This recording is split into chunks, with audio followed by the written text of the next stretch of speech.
अस्सलाम वालेकुम स्टूडेंट्स। आज का हमारा टॉपिक है एक्सक्रीशन इन वर्टिब्रेट। हमने चैप्टर नंबर 15 स्टार्ट किया हुआ है, जिसमें हमने सबसे पहले पढ़ा है osmoregulation in plant and in animal. इसके बाद हमने स्टार्ट किया एक्सक्रीशन, जिसमें एक्सक्रीशन इन प्लांट भी डिस्कस कर चुके हैं और एक्सक्रीशन इन एनिमल को भी हमने स्टार्ट किया।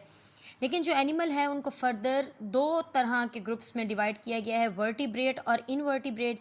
इनवर्टिब्रेट वो जिनके पास बैकबोन यानी कि वर्टिब्रल कॉलम एब्सेंट होता है, जबकि वो 5 क्लासेस जैसा कि fishes, amphibian, reptile, birds and mammal, इनके पास प्रॉपर वर्टिब्रल कॉलम भी मौजूद है और ये वेल डेवलप होते हैं, इसलिए इन्हें कहा जाता है वर्टिब्रेट।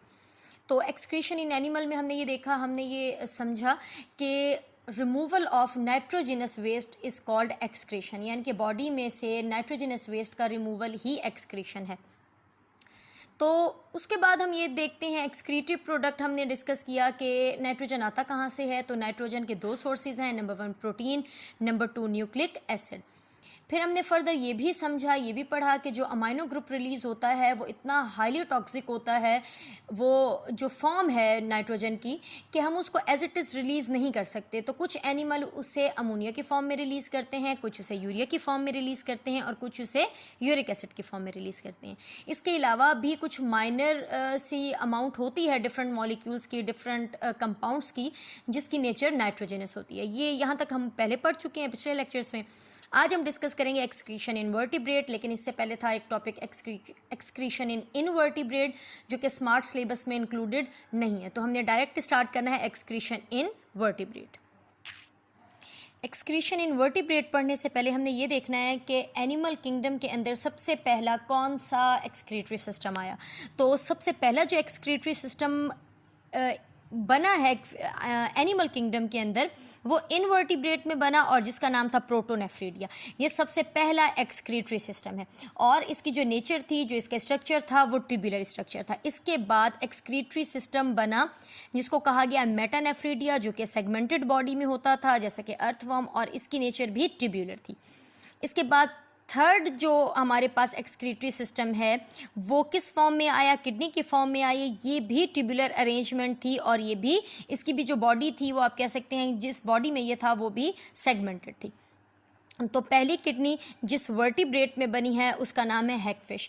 तो बेटा यहाँ पर ये एमसीक्यू बन जाता है कि कौन सा पहला वर्टिब्रेट है जिसके अंदर सबसे पहले एक्सक्रीटरी सिस्टम या सिंपल किडनी बनी, तो वो है हैगफिश। अब उसके बाद प्रॉपर जो किडनी अब डिफरेंट वर्टिब्रेट के पास वेल डेवलप्ड, जिसमें मैमल्स भी यानी कि ह्यूमन बीइंग भी इंक्लूड हैं, वो जो किडनी है वो अपने पास छोटे छोटे ट्यूबुलर सेगमेंट रखती है जिसे कहा जाता है नेफ्रॉन।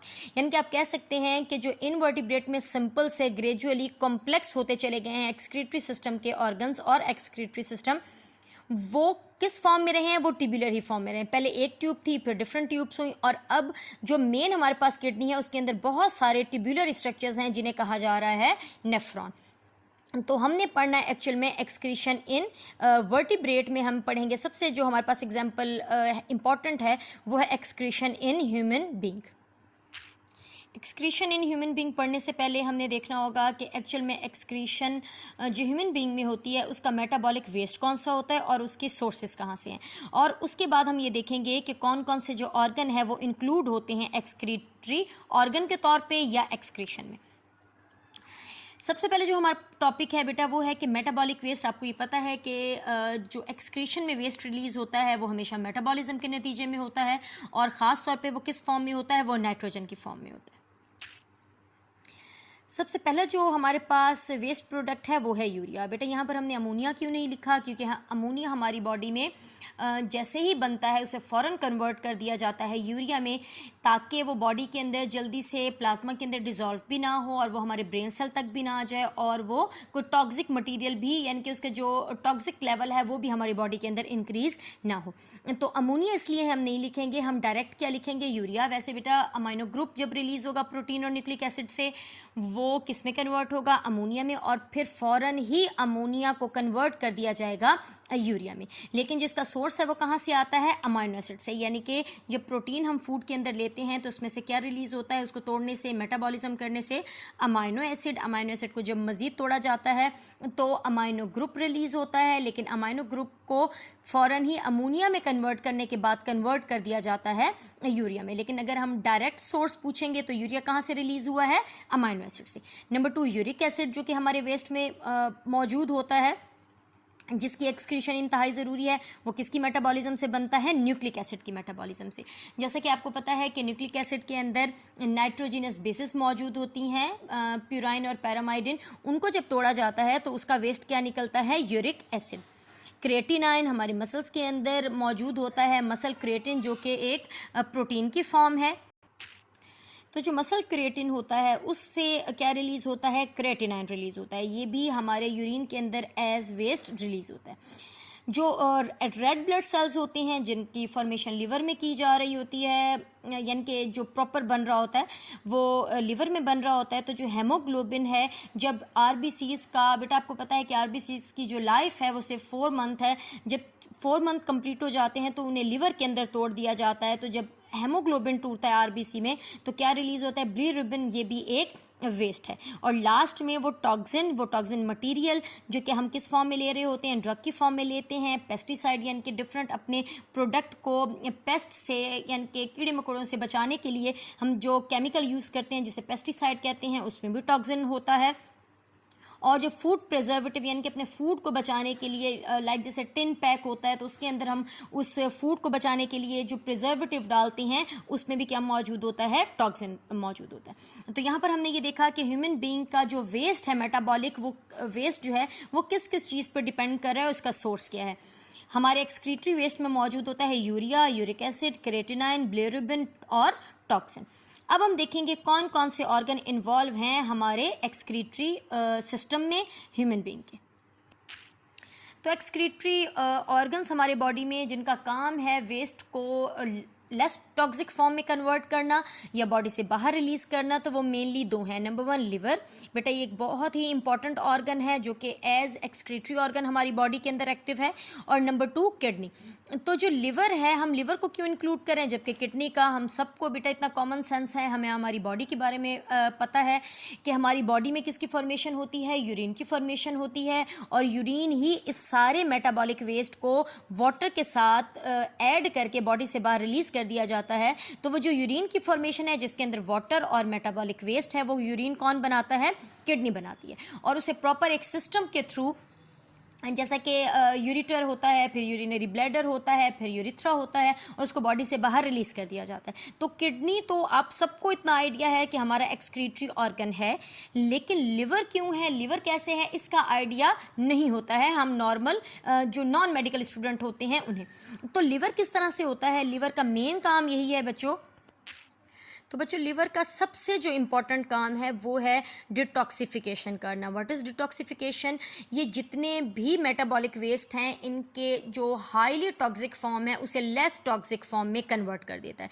अब इसकी एग्जांपल हमने पढ़ी है अमोनिया, कि अमोनिया नाइट्रोजन की वो फॉर्म है जो कि हाईली टॉक्सिक है, जिसे रिलीज़ करने के लिए बहुत ज़्यादा पानी चाहिए होता है और वो फ़ौरन के फ़ौरन बॉडी के अंदर डिज़ोल्व हो जाता है। अगर वो ब्रेन सेल तक जाएगा तो ऑब्वियसली वो कॉमा या फिर डेथ कॉज कर सकता है। तो पूरी बॉडी में से जितना भी मेटाबॉलिक, ख़ास तौर पर अमाइनो एसिड और जो न्यूक्लिक एसिड का जो वेस्ट होता है जिसे हम क्या कहते हैं, जिसे हम कहते हैं अमाइनो ग्रुप, वो पूरी बॉडी से कहाँ जमा होता है, लिवर के पास आता है। लिवर उस अमोनिया को कन्वर्ट कर देता है यूरिया के अंदर। बेटा यही सबसे इम्पॉर्टेंट काम है लिवर का, कि वो पूरी बॉडी की सफाई कर देता है। कैसे सफाई कर देता है, क्योंकि वो बॉडी का जितना भी मेटाबॉलिक वेस्ट है जो हाई टॉक्सिक लेवल पे होता है उसे लेस टॉक्सिक फॉर्म में कन्वर्ट करता है। और उसके बाद जो डिटॉक्सिफिकेशन जब ब्लड की हो चुकी होती है, जब जो वेस्ट है वो लेस टॉक्सिक फॉर्म में कन्वर्ट हो चुका होता है, फिर उस ब्लड को कहाँ भेजा जाता है, किडनी की तरफ। अब किडनी वो सारा का सारा वेस्ट फिल्टर कर लेती है, ब्लड को साफ़ कर देती है और उस वेस्ट के अंदर वाटर को ऐड करके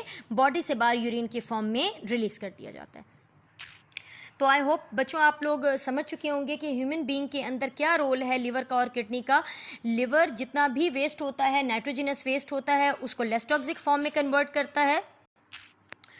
बच्चों अब हम ये ज़रा देख लेते हैं कि किस तरह से स्किन के लिए हमारा ये कॉन्सेप्ट है कि क्या स्किन एक्ट करती है एज एक्सक्रीटरी ऑर्गन। तो इसका आंसर है नहीं। देखिए बच्चों, कुछ ना कुछ जो बॉडी से जैसा कि किडनी यूरिन की फॉर्मेशन करती है और एक्सक्रीटरी सिस्टम के थ्रू यूरिन बॉडी से बाहर रिलीज़ हो जाता है, तो स्किन भी दो तरह के प्रोडक्ट को रिलीज़ करती है। वो वाटर को भी रिलीज़ करती है विथ सॉल्ट, और वो ऑयल को भी रिलीज़ करती है। बेटा यहाँ रिलीज़ के अलावा हम सिक्रीशन भी लिख सकते हैं।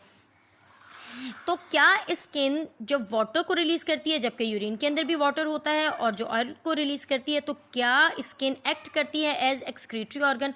बेटा ये एक बहुत ही इंपॉर्टेंट शॉर्ट क्वेश्चन है, तो इसको अच्छे तरीके से आपने समझना है कि क्या स्किन एक्सक्रीटरी ऑर्गन के तौर पे एक्ट करती है। अगर नहीं तो उसका रीज़न क्या है। तो उसका रीज़न ये है कि स्किन वाटर को भी रिलीज़ करती है। कहाँ से? स्किन के अंदर मौजूद स्वेट ग्लैंड से।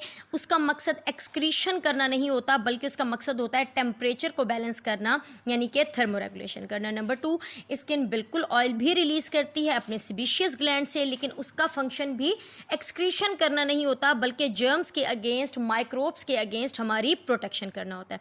तो इसलिए हम कह सकते हैं कि स्किन चीज़ों को या डिफरेंट मटीरियल्स को रिलीज़ ज़रूर करती है, लेकिन एक्सक्रीशन का काम नहीं करती, क्योंकि उसके अंदर एक्सक्रीटरी प्रोडक्ट मौजूद नहीं होते।